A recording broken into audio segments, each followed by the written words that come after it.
this is a process to become pure, to become the light of the world. Yeah. This is a process. This takes time. This takes uh, your full engagement in this process. So it's a process of individuation uh, Yes. in a just or religious aspects of this, and if you live it really or fully, if you really, then it's beginning to work. Then it transforms you, it changes you, it cleans you from these demons that are inside of you, and they are full of anger, they're full of lust, they're full of envy, they're full of pride, they're full of everything that we are full of.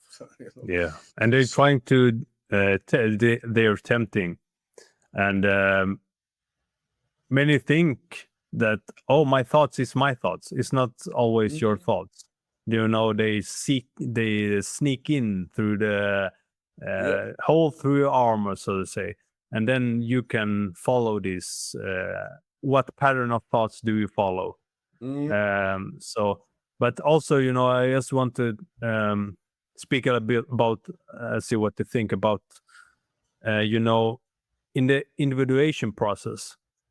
Many I can think is, in the psychological, you come to an analysis, or to a psychotherapist. You come to them for maybe you have a depression or what, but uh, in the beginning, it seems like, okay, I'm doing this so I can feel good, so I can be better person, and so forth, whatever that means. But with the individuation process, and also uh, if you're in the church, and you're on your way of sanctification and theosis, and coming closer to coming communion with God and Christ, it's at first it can seem disappointing to many people, because it's not centered around you. It's centered around uh, your surroundings, the people around you. That's, imago Dei, the image of God in the other person.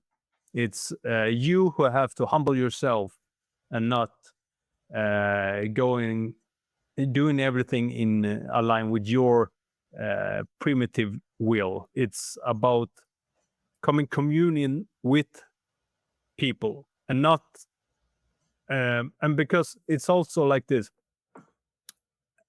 I think I have seen this. You can see it in yourself in the beginning, in the process as well. You realize certain things psychologically and religiously and metaphysically. You have this urge to separate yourself from the flock, but that's okay to do a moment for reflection, contemplation, to get to know your. Last Plato says, "Know thyself." So get to know yourself better, so you can come back, like much like the shaman, go down and mm, come up mm. with wisdom. But you go the first time of the process, you get to know yourself, then you can come back to the people, and when you know yourself better, you have more humility towards other people, Yeah. because they come from certain places, maybe a murderer, yeah, but in some way you can understand why he did it, if Mm, you know what I mean. It can be that's an extreme example, but yeah. Anyway, lost my train of thought there, but yes, it's in the end, it's some people get maybe disappointed before they go beyond the disappointment. that, oh, it's not about me. It's not about searching after this spiritual experience, and I'm going to be this fascinating person, and I'm going to build a business, and I'm going to be, seen as a very humble and good person.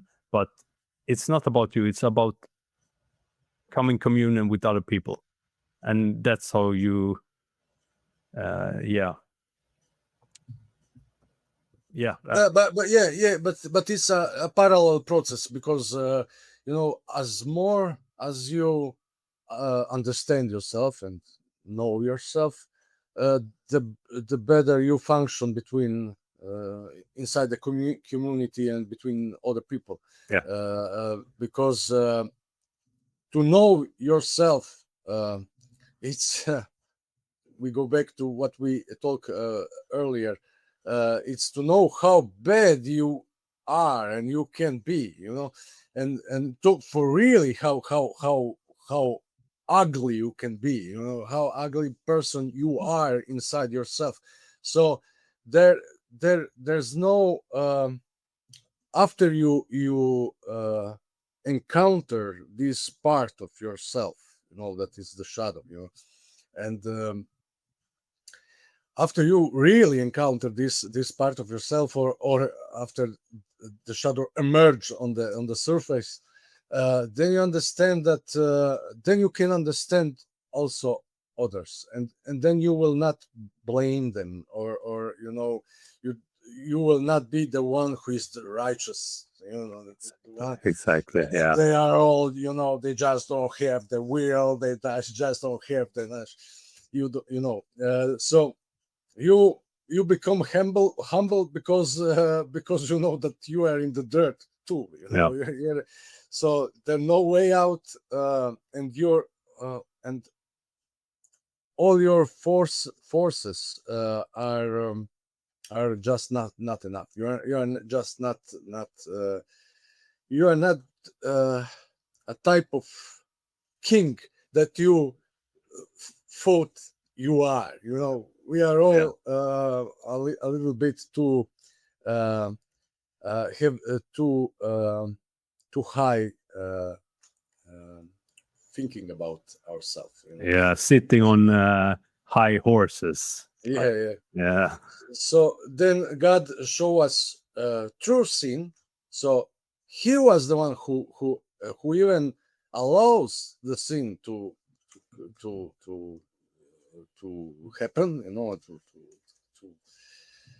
to become sinners, so that we became humble, so that we can understand better, and so that we can understand that without Him there is no salvation. You cannot save yourself by your own will, your own forces. Yeah, for even if that would be possible, then what will be the result of this? We will be um, full of vanity, because I have done it, Yes. I have saved myself. If I can do it, you can do it too. Why you don't do it? And so it's a state of more and more satanistic, demonic. Exactly. Yes. Yes. And also this, as you said, if one says, "I have done this," you can also do it. And if you can't do it, you're not worth anything. Yeah, They then just trashes the other man. But yeah. um, But that is the way how the world work, and what are telling us. That is something that teach us from the beginning in the schools. yeah. You are all, you must all do it. You are all capable to do it, and that's so on. But Yeah. it's But so it's very, if you think about if you think about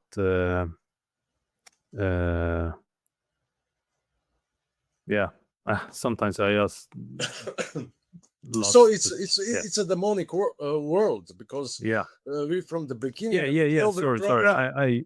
I just pro- remembered. uh, You as this as you portrayed, you know, the man that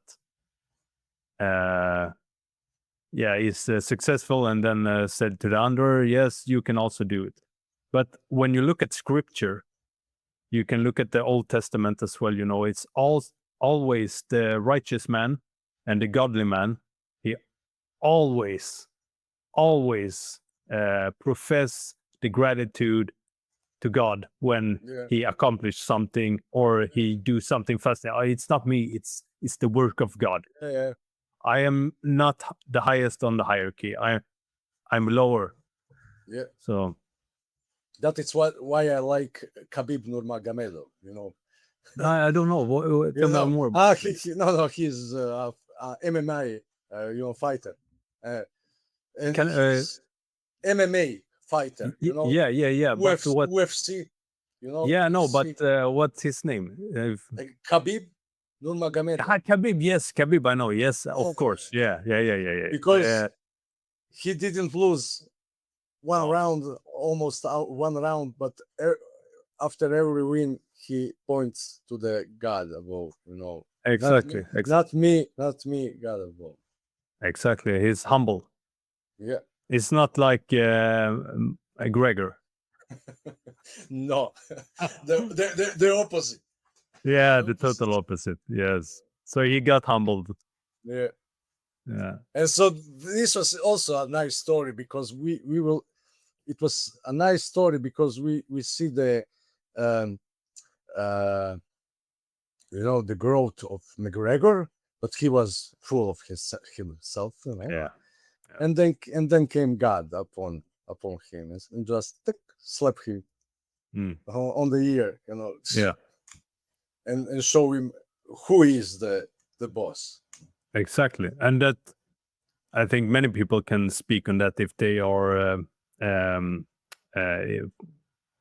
if they have attention, you know, that many times you can see a red thread through your life. And when God puts his stumbling stones before you many times, you start to see the patterns. Okay, yeah, I'm here again. Why did I do this again? And if you go on that path, it will get worse and worse and worse. And it can just be those subtle things, you know, about let me do it again. Let me do it again. You know, it can be whatever, but you can see the stumbling stones come at when you go this wrong path, so to say. This is not for you. This is not for you. You're going this way. And sometimes it's also like, I've noticed that it's not always that you go in a path that is obviously dark or bad. It's like, this is not your purpose. I know you want this. I know you feel like this is the right way, but it's not. So here's a stone. Get stumble and humble yourself and go this way. It could be also, this is the way, but you are doing it on the wrong way. You know, the wrong way. Be more humble. Be more, lean more on God, not on your own, capacity or your talents or something. Everything comes from God. So if it will be successful only if it is if it's blessed from Him. You know, it will be successful. And He wants you as your father. You know, as your father, He wants you to make it the best way possible. You know, the way He like it to be. You know, like His son. Yeah, and that's also a disease from the modern society is this. I don't know how it is in. I can imagine that in Slavic countries is a bit different, but here in the Scandinavia, where it's super secular and it's modernized to a it's crazy levels. It's like the parents is prompt to become like friends with their children, but parents is not there to be friends with the children. They are there to make them into strong, good persons that do the right decision in the right time. And that's not the cure to a good, strong person with a good morals and so forth. It's not fun. A little bit of fun, but not too fun, so to say. It's quite. You have to be quite hard, as a parent. I think that you are just transferring what you are. If you have if you live your standards, if you are a person who does what he's preach, who does what he's preach, then you have the authority, and then you don't have to press and anything, to push and anything, because it emanates from you. That's who you are. But It's self-evident. it's self-evident. But if you have some standards, but you don't meet these standards, you don't live them, and so you want to transfer these standards to your kids, and you trying to teach them that they should live these standards that you are not living. They will just not believe you. Why should I live this standard if you don't live them? So Exactly. they will not do it. And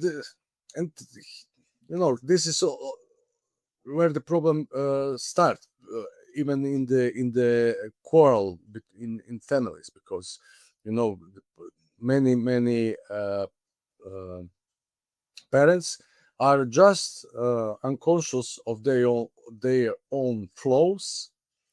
And they don't see that their children are just imitate them. They just imitate what they are, the way they are living, the way they are. So most of the time, our children are our shadows. Are reflecting our shadows. But if you are not conscious of this, then nothing happens. So this is also why Jungian psychology is so important for our time and for future time, because we must learn to understand this process. When we became as a community, aware that this is the way how the psyche is function. Then we will be able to teach this kind of stuff in the school. We will teach this mechanism from the beginning, and then we will make a real progress. But this is more 2,000 or 3,000 years, 100 years from where we are now. We are only at the beginning of the story. Yeah, absolutely. And as you spoke on a little bit earlier about how man is primitive and evil. That's and unconscious. Yeah, that's the root of evil. The unconsciousness is the root of evil. Yes. So and also we inheritance our parents' behaviors, and this is quite interesting. I won't go into it so deep, but my father's sister, she did this what's called, when you search back in time, you looking at the origins of your family, and you don't go like hundreds of years. And that it was just we, from my father's side, he has very strong genes, his genetics. So he have 4 children. Let's see, 4 children. So We are two brothers, me and my brother, and then he had two children with two additional women's. My big sister and my little brother. My little brother, he lives in Brazil. So we are extremely similar in our interest and everything. And I only met my little brother one time when he was like this small, but he had the same interest, and it's you can't wave it away, and the same with my sister. We haven't had a good contact at all, but it's quite the same. And anyway, so my father's sister, she did this. She checked our backgrounds and origin and so forth. Turns out that it just clicked for me. Yes, okay, I understand. When she said that we originate from a little village, poor village, and the profession of our relative in the past was we were soldiers and we were executors, the people that cut the heads off people. And I asked, okay, yeah, okay, I see. But that's where this the temperaments and all this. So, and you can actually just it's when you become conscious of it, you can see it so much clearer, and it's so much easier as well to just, it's dissolving, when you these behaviors, and you see that the tendencies is actually a disease, you can say, in some way, from the past. There is something. The sins also. Yeah, it's something that we today know. This transpersonal psychology, that it came from Jung and from his collective unconscious. So that we, as we took genes from our parents, so also we took a psychological, so to speak, structure. We have some qualities that are typical for our from our roots. Yeah, but our ancestors. Our ancestors. Yes. Yeah. So I want to talk. Yeah, sure. Yeah. This maybe it's this is a good place to maybe talk a little bit about psychedelics, because they are they allow to enter this to meet these patterns.